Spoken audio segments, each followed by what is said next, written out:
Meu nome é Anitta Cristina, eu sou do terceiro ano e vou fazer a número 1 de aplicações da lista 12 de associações de resistores. Vou pegar 3 lâmpadas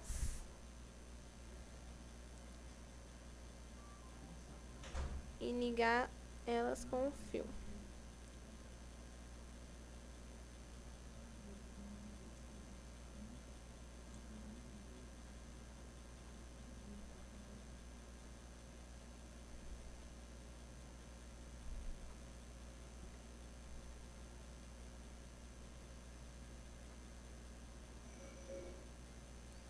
Colocar uma bateria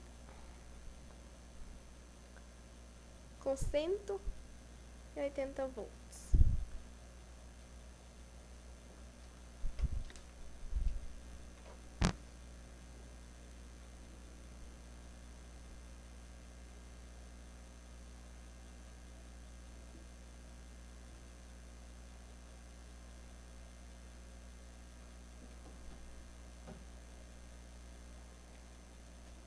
Aqui eu vou mudar para 100.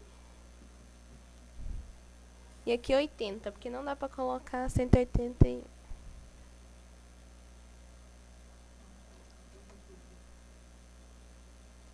E mudar o valor da resistência das lâmpadas.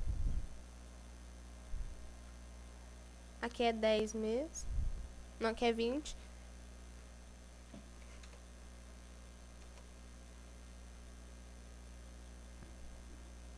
Aqui é 10. E aqui 30.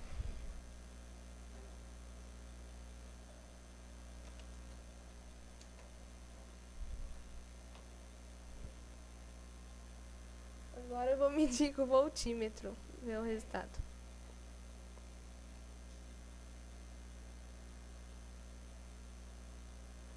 Aqui deu 60. Em uma lâmpada deu 60. Na outra 30.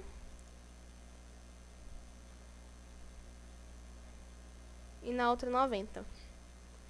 E a resposta certa é a letra E.